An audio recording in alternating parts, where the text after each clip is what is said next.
Welcome back to another Reading and Correcting with me, Kindar, the Tiger Writes, and Ty, the Tiger Supervisor. These are where I read a chapter from one of my stories and correct it as I go. If you want to listen to these live, it's every Tuesday morning, 8 a.m. Eastern Time on Twitch and YouTube.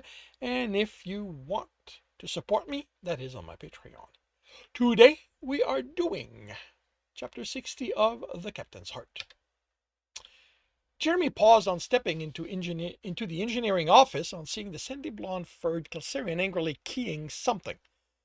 Excuse me? He did his best to keep his tone light instead of offended at some stranger playing with his systems. The man turned brown eyes on him. "What did you do?" he demanded, waving a hand at the screen. "Okay, I don't know who you are, but you have no business being in here. How about you leave?" The eyes narrows.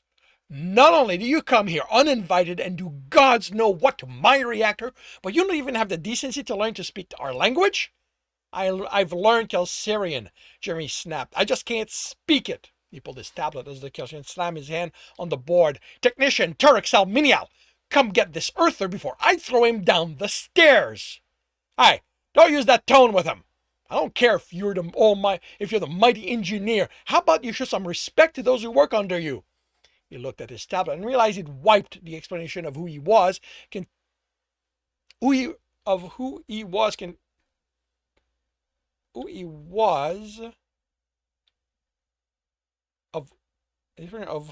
was as he looked away. Started over, ignoring the other man's grumbling. "My apologies," Turok said, panting. "I wasn't aware you had returned."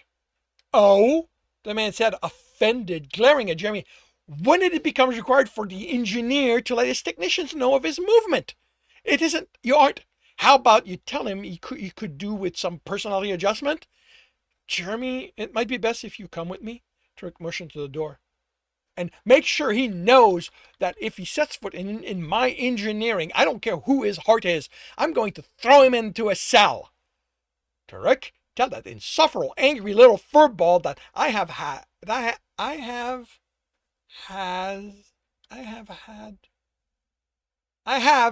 as much right to be here as he does." "Jeremy, please," his friend implored.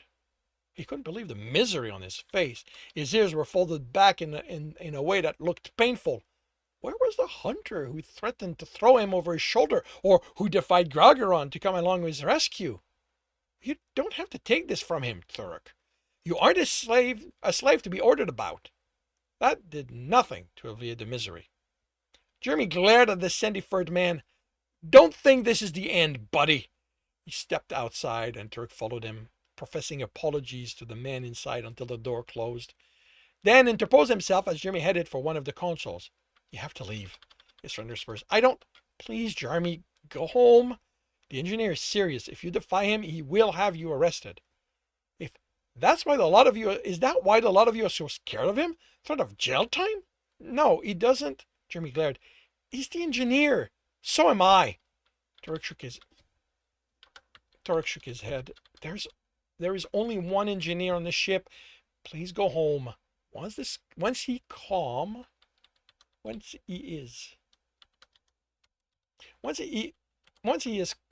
I'm certain he will be willing to listen to you."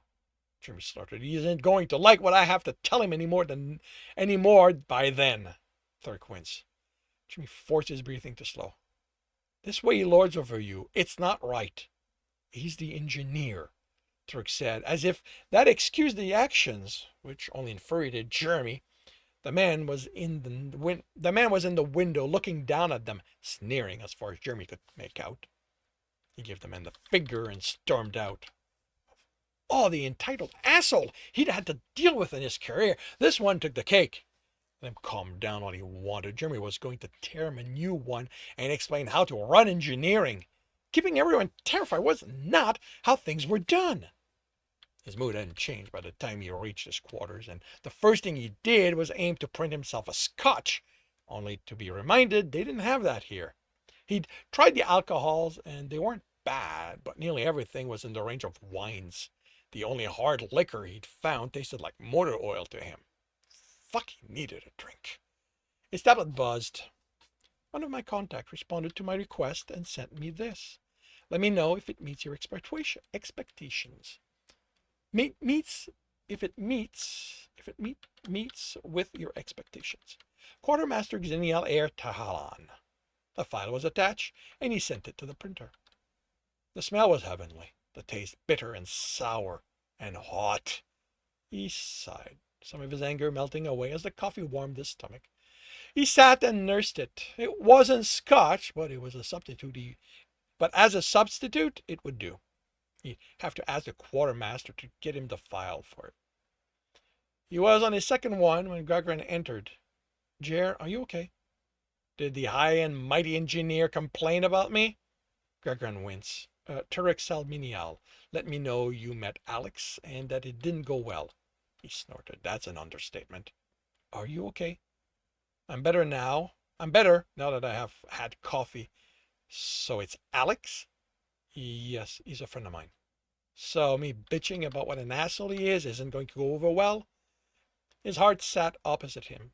He can be intense when it comes to his reactor or his territory. He treated Turek like shit. You haven't met him at his best, Jer. He's been stuck in medical for days, worrying about what had happened to his reactor. What I'd done to it? He asked bitterly, and Gralgiran looked away. His heart took a breath. We can be possessive when it comes to our territory. It goes back to well before we left the ground. Once he has calmed down, once he sees you haven't ruined his work, he'll be in a better state to discuss the situation with you. So you aren't going to tell us how this is going to go? You're the boss, after all. He hadn't meant to sound bitter. That isn't how we do things, Jer. I'm the captain. He's the engineer. I don't have the authority to tell him how to run his territory. What if he treats all his tech like shits? Then he won't have technicians to work for him. And I'll have a ship that can't work well, and I'll have to see about finding a new engineer. You're telling me they can just walk off the job? That no one's going to be pissed at them? At them for the ship, for the problem the ship has? Jer, they won't be the one at fault. Rank means the person who bears it is responsible for what happens. Alex needs to ensure his engineering runs well. If a technician can't perform their duty, he will see to it that they be trained, or if he decides they deceived him, be replaced. If he can't keep his technicians, he is at fault for the failures we then experience. Then why the fuck are they still working there? Alex isn't a bad male. He is intense. He is bad-tempered, but he looks after what is his, and that includes his technicians. So the way he treated Turek is my fault? No, Jeremy, it's Alex. It's Alex's, and the technicians will have to decide what he does about it. Jeremy finished his coffee. What does that mean for me?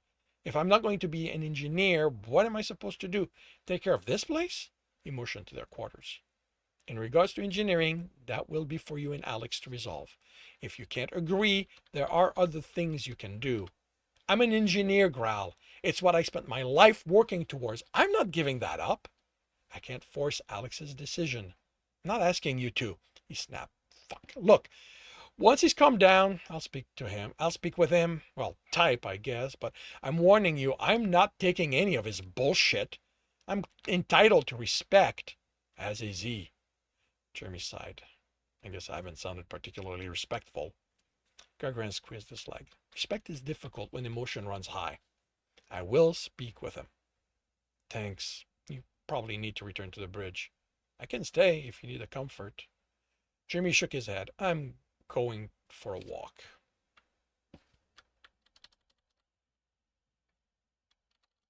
Going to go. Yeah, I'm going for a walk. Don't need to go twice. Clear my head, maybe see the quartermaster, see if he can get me the file for Scotch. You guys have the worst selection of hard liquor I've ever seen. Is it a species thing? Cultural, I believe. He extended his claws. Loss of control for those the gods gave such weapons is not a good thing. I can request the files from the Federation if you want. Isn't that the quartermaster's job? His heart looked more thoughtful than Jeremy had ever seen him. Be cautious when interacted with him. Xenia Hertahalan likes to cause trouble. Then I'm surprised you keep him around. Gralgiran stood. He has a habit of balancing the trouble he causes with help, often unasked for. He shook his head. Just be cautious. He makes a habit of aggravating me, and I don't want you to be caught in that. Jeremy smiled. I can take care of myself. I'm a grown boy, after all. Gralgiran rubbed his muzzle against his cheek. Be patient with him when you speak with Alex. Remember, he is the one in charge. I will, so long as he remembers I'm not some tech he can push around. With a shake of the head and a sigh, Gralgiran left. Jeremy considered a third coffee, but decided he had enough of sitting, of being in his quarters. Felt better as soon as he was in the hall. He headed for the promenade. Maybe a massage would do him some good, or maybe he'd find a gym there. He'd been so busy since joining the ship, he hadn't even thought about it, and he'd gotten some of it Gralgiran recently, but he figured that would slow after a while, and it also wasn't the same. And right now, he could do it working off the lingering frustration. The sound from the side corridor caught his attention. The leisure alley.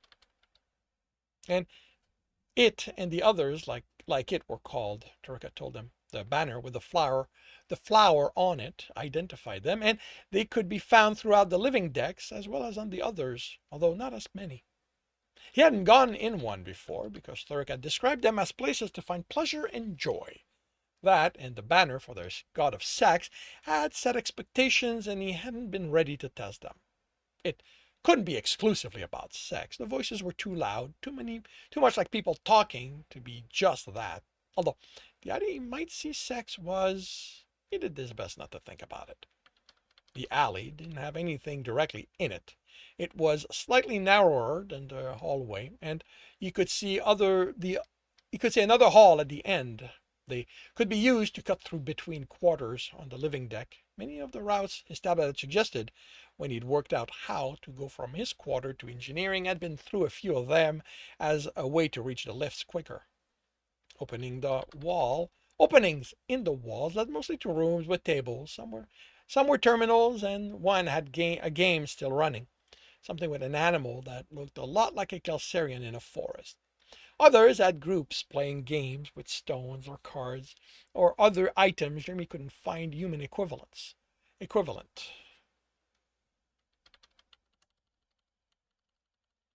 In one room, he found treadmills, but no weights or strength resistance machines. Another had a theater with some action movie playing by the intense fight between two Kelsirian warriors in armor made of bones.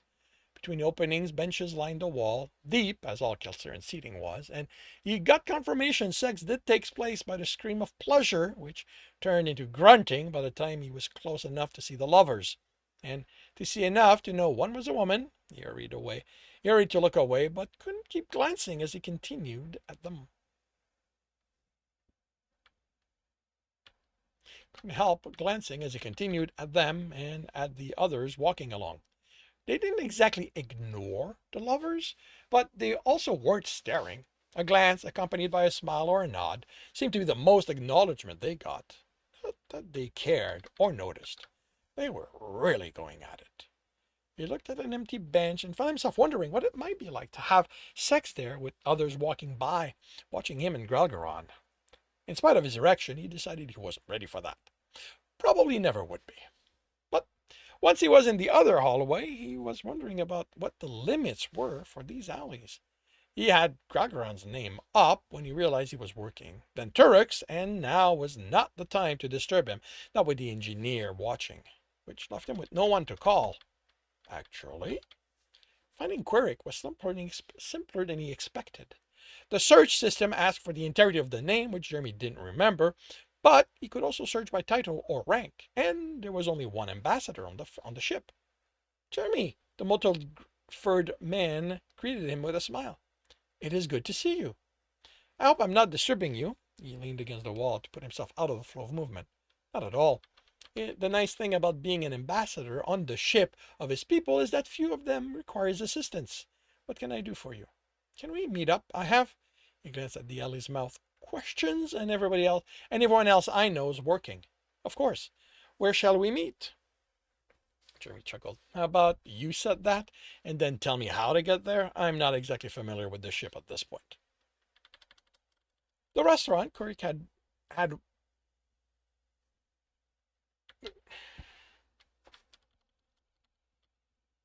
The restaurant Cork waited for him at was relaxed enough. Jeremy didn't feel out of place, even if he was the only human there. Children were causing a ruckus, a few tables over, much to the annoyance of the adults at the table with them, with one looking close to being angry.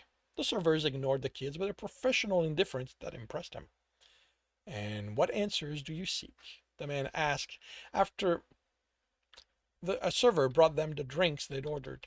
Jeremy's drink reminded him of a meat broth, but with a hint of sweetness. His face heated as he tried to formulate the question. He lowered his voice. Just how public can sex be before someone gets in trouble? Carrick eyed him, glass to his lip, a smile forming. Jeremy hung his head. He'd forgotten his friend could pick up his thoughts. Well, you can't simply do it wherever you please, he said, with a seriousness that didn't match the smile. That would be disruptive. I saw a couple doing it in one of the alleys. It's allowed in the leisure alleys. Anything that is identified as Danny Rags will, of course, allow it. He is quite keen on us enjoying ourselves in all the ways available. So it isn't just the alleys. Some of the clubs are designated as such.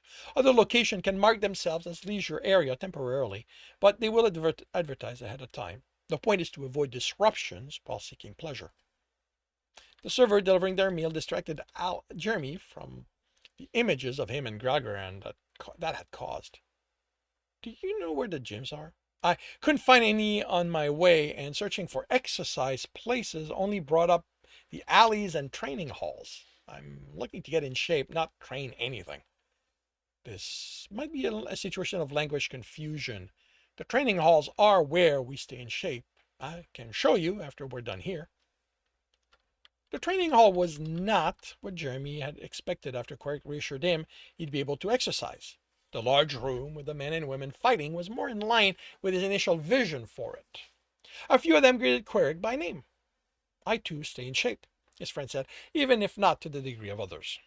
This isn't what I had in mind. I'm not looking to learn how to fight, just lift weights. Quirk considered something. You might be able to get the quartermaster to let you assist with moving about cargo, although most of that is handled by lifters, I expect. You don't have a weight machines? Exercise designed to use weight as resistance to build muscle mass. Crick shook his head. I'm not an authority, but I've never heard of something like that. Then how did Growl get so ripped? By fighting. Hunters do a lot of that, especially those who make it to be alphas. Just fighting? You couldn't envision the kind of fights, how often one had to engage in that to build muscle mass. He had to keep in mind, Kelsirians weren't humans. They might be built in such a way it was easier for them, but they couldn't be that different, could they? Of course not. Crick said, the smile spreading on his muzzle, but I know you've already experienced one of the other exercises we engage in to stay healthy. And that concludes chapter 60 of The Captain's Heart. If you are enjoying this, please leave a like. If you want to know when the next chapter will be up, subscribe and hit the bell. If you want to read this story, it is available on Ream Story. And if you want to listen to these live, it's every Tuesday morning, 8 a.m. Eastern Time on Twitch and YouTube.